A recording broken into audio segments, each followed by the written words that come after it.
Hello, welcome everyone to today's webinar. We'll be discussing Apple accessibility features for neurodiversity. My name is Kelly Offerman and I am a part of the account team here at Jamf. We're also going to have Dean Braganay from Noticeability. He is the founder and executive Dyslexic as a guest panelist. And joining us today as well is another Kelly, Kelly Watkins-Conrad. She is a systems engineer at Jamf as well. Our agenda for the day is dyslexia in the workplace, untapped potential of dyslexics, employee choice and accessibility, and my journey with dyslexia. I want to make note that the specifics we're going to talk about today with dyslexia, a lot of the technology that I use to aid in my written communication can be applied to others struggling with other learning differences or workflows. For example, anyone who might be struggling with executive function disorder, ADHD, autism, and many others. Dyslexia is an invisible learning difference that many of your employees probably struggle with today, even though it has little to do with literacy. Nobody wants to single themselves out as having difficulty reading, and many of the employees that you will hire in the future might also struggle with these same invisible challenges. Our education environments are challenging as well. In the past, it was very common to pull students out of the mainstream classroom and offer specialized one-on-one instruction tailored to their needs. More common now is the supporting of these students in the mainstream through assistive or helpful technologies such as speak-to-text and screen readers. When you think about dyslexics, whether old or young, it's important to understand that they don't want special treatment per se. What they want is a level playing field. They want the support of their organization where they go to work for every day, and they rightfully deserve it because outside of the written language skills, they commonly excel in other creative areas. And I want to highlight this quote. Dyslexic employees are some of the smartest, most imaginative, and highly motivated people in your work group. And your company's management, instead of penalizing them for written language deficits, profit from their special talents. And I also want to highlight the date and recognize that this isn't a new concept. But why is it important to think about those with dyslexia? If left unsupported, employees with dyslexia may struggle with tasks others see as simple. Here are a few examples from the workplace. Composing emails, for example, looks different for those individuals. A simple email might take 3 to 4 times as long to compose and edit than their peers. That is a significant disruption in workflow.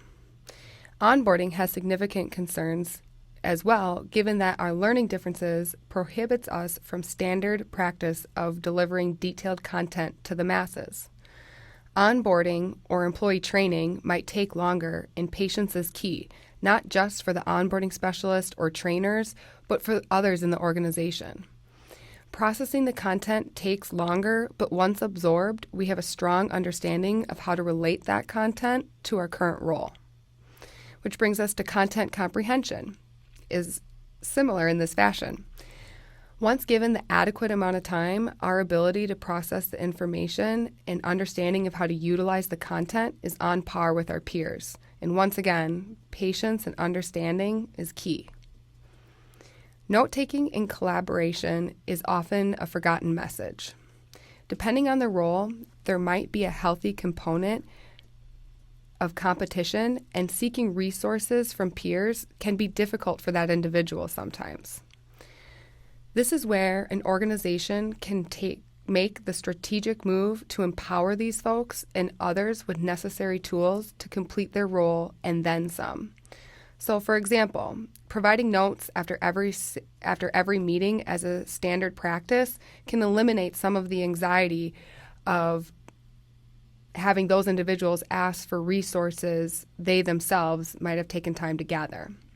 This task seems minor, but compiling easy, referable content for dyslexics and others with learning differences is a way to avoid or minimize this painstaking process. And this also enables them to take the time they need to absorb the information. And now that we have covered some of the struggles, I would like to please welcome our guest panelists, Dean, to discuss some of the strengths. Thank you, Kelly. A lot of these accommodations that we've just listed or that Kelly's just mentioned may seem laborious at first blush. I think it's essential to remember that this is a very modest investment in maximizing the potential and output of this particular employee group.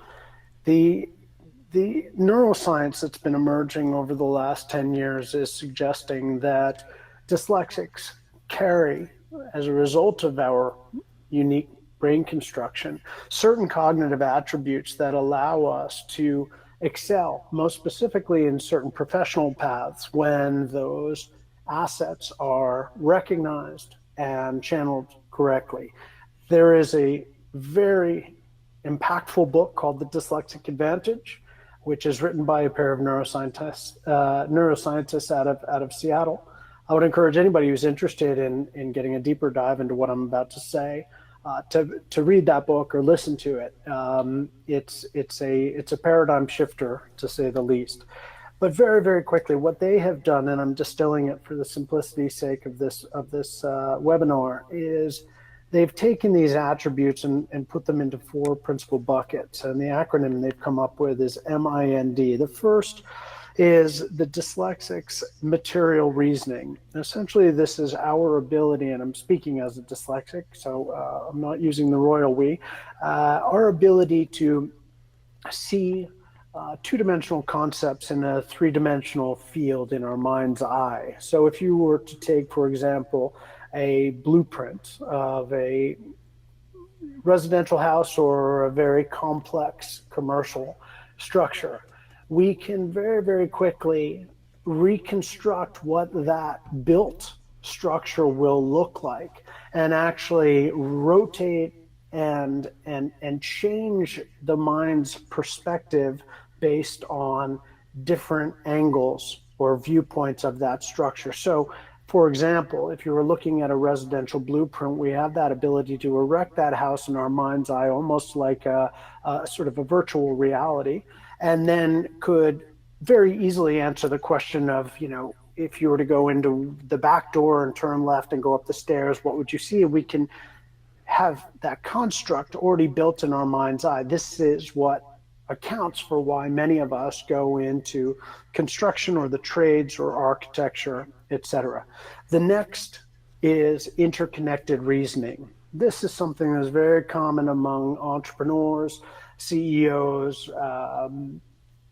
innovators of all types. This is our ability to see seemingly disparate pieces of information and coalesce them in such a way that we can see a narrative or a thread emerging out of that disparate information. And if you're an individual like Charles Schwab or Richard Branson, you bet on those financial markets. They may be emerging in ways that you see that others may not. Obviously, there's tremendous historical examples of this, from Henry Ford looking at the way slaughterhouses were being used and then creating the assembly line, or Edison looking at the way individuals with hearing impairment were transmitting information and ultimately arriving at the invention of the telephone.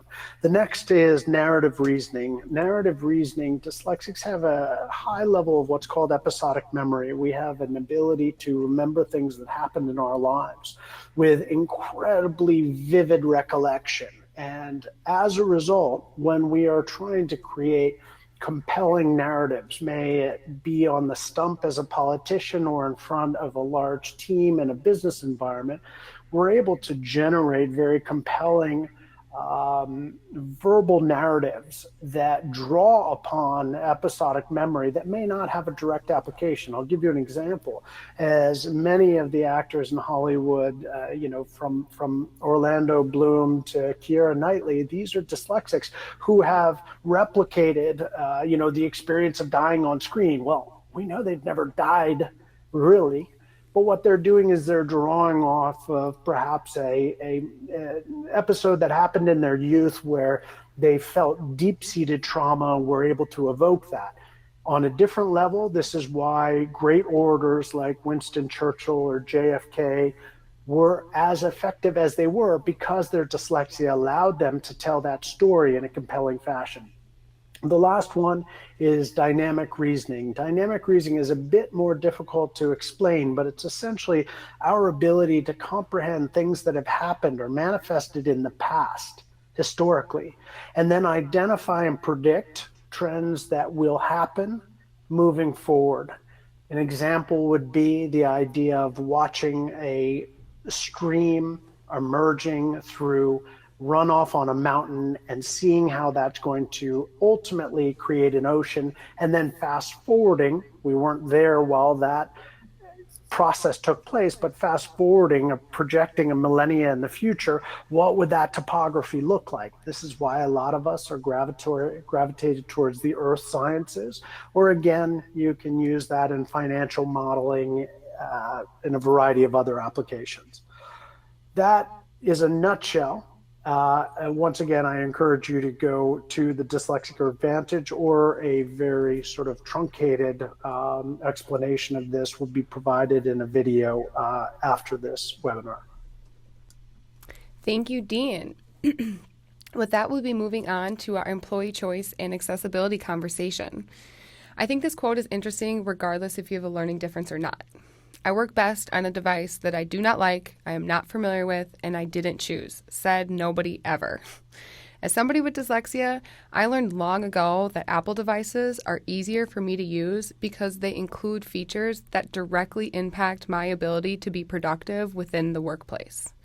I grew up using Apple devices for these reasons, and not because they were hip, cool, or trendy. And now we have studies to back this, that I'm not the only one that makes a device choice for these reasons. And with that, I'd like to invite Kelly Watkins-Conrad to share with us some of the statistics on the impact employee choice has in the workplace. Thanks, Kelly. Starting in 2017, millennials have been the dominant demographic in the workforce, and that is not changing anytime soon. As millennials enter the workforce, they have demands around their technology and their working environment, partly because they grew up with a preference to a particular technology. Again, this preference may go beyond brand status and have to do with something very real, like my coworker's reality with dyslexia.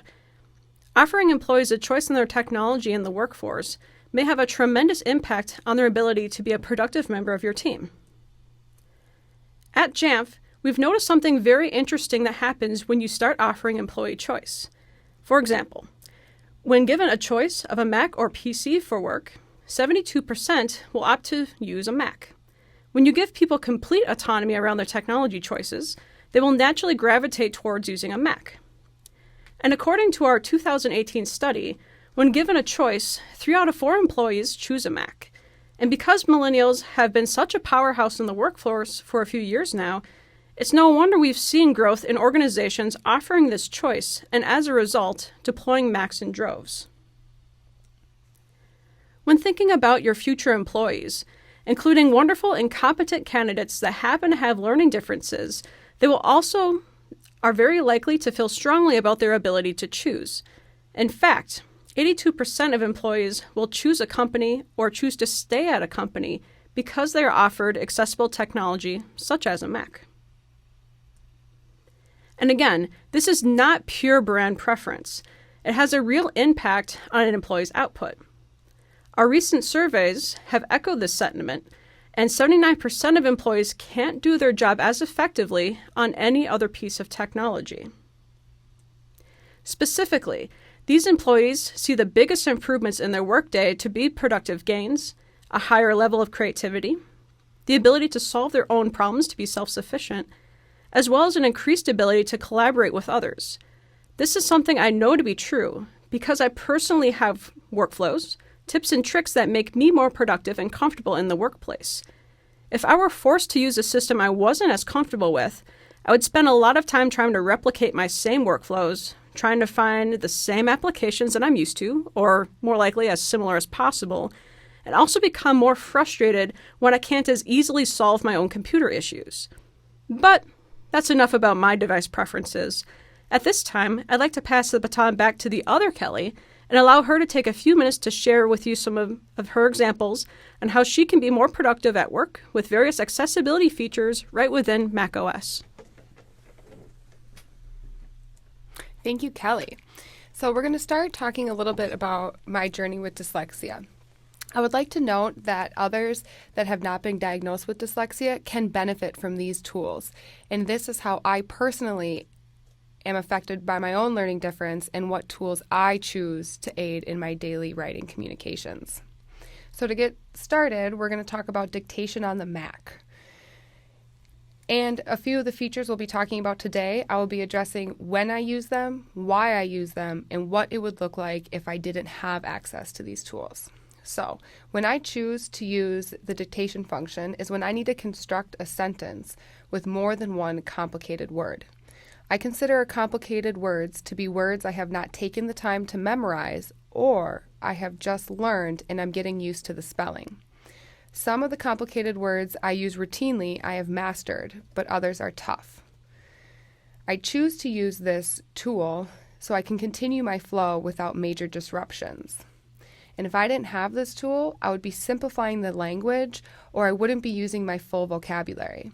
I pride myself on my extensive vocabulary, and I always hated simplifying the wording. But 10 years ago, when I was a freshman in college, I would not have been able to write a paper without quote-unquote dumbing down the language to meet my writing abilities. And I have a video that will demonstrate how you enable this feature. And you double tap the function key and you will see an icon appear. Once dictating your sentence or paragraph, double tap the function key again and the icon will be removed. And you can go ahead and continue with your editing and your workflow. Next, we'll be talking about Siri for quick spelling. When I'm in a workflow and I just need to spell one quick word so I can move on to the next sentence, this is when I would use this feature. Or if I'm in a workflow and I'm writing a few sentences and I know there's just one complicated word that I need to use, that's when I would use Siri for quick word spell. I use this because it is faster than the dictation function. As you noticed in the video we just played, it takes a quick second to enable it, and I think that it just helps with the workflow to use Siri from time to time. And without this tool, I would be simplifying the language, or if I really wanted to use the word and I could not get it close enough to the spelling for spell check to pick up, I would turn to a peer, friend, or family member to spell the word. I personally feel more independent now that I can use Siri as my little spelling partner. Next, I will be speaking about text-to-speech. I use this when I need to read long, complex emails with directions or if I'm having a hard time with the sentence structure. I frequently write backwards without even knowing. I will type my paragraph and realize that what should have been at the beginning is near the end or somewhere in the middle. I normally do not pick up on these errors unless I have the whole paragraph read back to me. I use this tool because I get embarrassed when I send an email and realize afterwards that I got something structured poorly, or even worse, structured so poorly that the person cannot understand my thoughts, or it conveys a message completely opposite of what I'm trying to demonstrate. And if I didn't have this tool, I would be rereading everything out loud to myself. And for one, I hate doing this in public, and I often find that when I read emails, I read what I want it to say rather than what is really written. And I have a video demonstrating how you can get this feature activated on your device.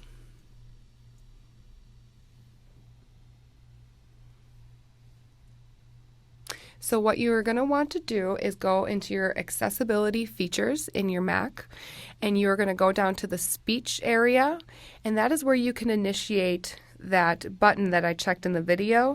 You can also change the keys. I personally prefer Control-Z because it just happens to smooth nicely with my typing style. And you can also choose the rate at which it speaks back to you, and you can choose the voice style as well.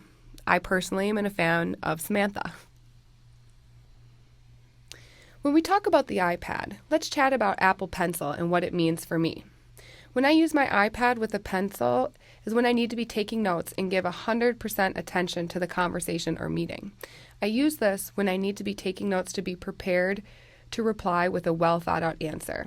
I cannot keep up typing responses, so my pencil allows me to keep up and save the notes so I can easily revisit the digital copy. This helps keep me organized, and I feel more professional needing a notepad when my notepad also acts as my digital memory. When I look back at the handwritten notes with pictures and arrows connecting thoughts and topics, I get a 3D image of the conversation playing back in my mind. My own handwriting connects me to the memory of the conversation and the emotions behind the words. I have a strong sense of others' feelings and emotions, and I often add notes to this effect when communicating in a professional setting. This helps me to set the stage for the appropriate tone I should be using in a conversation or future meetings. If I didn't have this tool, I'd be carrying around my spiral notebook filled with notes, and I would do my best at the end of every day or week, depending on the workload at the time, in dictating those notes into my computer system.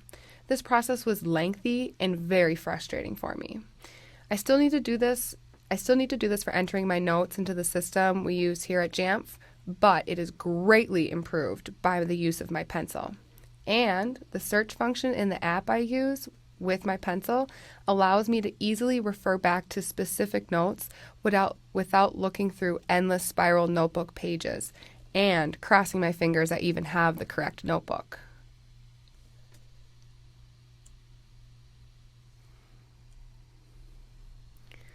Next, we'll be talking about Siri and multiple screens. When I use Siri on my iPhone, it is tremendously helpful. Multiple screens allows me to jump back and forth to looking up the spelling of a word and not losing my place on the page or email I am writing. I use this workflow for convenience. I would be able to use Siri on my laptop, but sometimes I am flipping between two words that I'm not sure would best fit the sentence, and it's easier for me to decide which word would be best when I get to view it on separate screens. Without this tool, I would be silently struggling until I gave up and switched to a word that I do not feel fits what I am trying to say, but I do know how to spell. Now, after showing some of the tools I use on a daily basis, I would like to take a minute and have our guest speaker join us again and tell us more about his organization, Noticeability. Dean? Thanks, Kelly. Noticeability, which is an intended double entendre, notice, ability, no disability, was something I created about 5 years ago when my son with dyslexia was getting into that age where they learn how to read at school. And my personal experience was somewhat, if not entirely, traumatizing and something that I carry with me to this day. And what happens among most students with dyslexia is that we internalize the failure that we experience through our attempts at learning to read and conclude wrongfully that we are a deficient and stupid individual. Obviously, nothing could be less accurate. We look at the negative statistics of dyslexics, and we represent about 35% of students that drop out of school and upwards of 50% of students who are involved in drug and alcohol abuse. But on the flip side, we also represent 40% of all self-made millionaires. And dyslexia is so popular among the engineering type that they call it the MIT disease.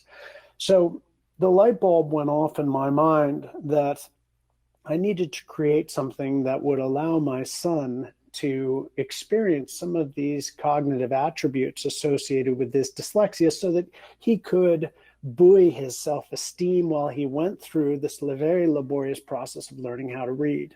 Now, as I said earlier, there are many professions where dyslexics are disproportionately successful, but the four that I identified and intrigued me the most were entrepreneurship, engineering, architecture, and the arts. And so what I did was determined that if we could create courses for middle school students that focus on these professions, we could create a context through which to introduce those students to these assets that they have and enable them to build self-esteem and, more importantly, or as importantly, academic tenacity, that willingness to stick with academics when it gets difficult because they understand why it is that this whole educational experience is necessary. It's the stepping stone to me becoming an entrepreneur or an engineer, architect, etc. And so I live in Boston, Massachusetts, home of Harvard and MIT, and I went to them and asked for their assistance. And what we've created is essentially a series of courses that we offer to public and private school, after school youth serving organizations, homeschooling associations, where students come together and they experience the fundamentals of these professions and are exposed to exercises where they can witness irrefutably these assets that they have. What this is called is creating the context specifically for us to deliver social emotional learning. That is the currency that so many of us use in the workforce and that I've witnessed at the Jamf offices in Minnesota, is that ability to work as a team, to understand where one's attributes and talents lie so that they can contribute it to the betterment of the whole. These are the social emotional learning tools that we all have to learn, but dyslexics in particular who may be harboring a malignant self-esteem need to understand their value and uphold their self-worth. So I'm very pleased to say that 5 years after starting this, we're now being used in 19 different states here in our country and 13 different countries overseas. It's humbling. It's absolutely wonderful to see stories of these young, empowered students who can theoretically bypass the decades of self-doubt that I wasted, and more specifically, empower themselves to become the individuals that we know from a neuroscientific level that they can be, and most importantly, that they believe they can be. So simply put, what Noticeability is doing is working on today's dyslexic students, and the hope is that they will be tomorrow's dyslexic workforce. Thank you, Dean. And as a part of one of those dyslexic workforces, I would like to wrap up in summary and say Apple products are built with accessibility as a leading thought. By simply offering an Apple Choice program, you extend the reach of these adaptive technologies to all of your end users. Well, with that, we'd like to thank everyone for taking the afternoon to have a discussion about Apple accessibility features for neurodiversity. And I'd like to thank my co-panelists, Dean and Kelly, for joining and sharing their expertise on the topic as well. Thanks a lot.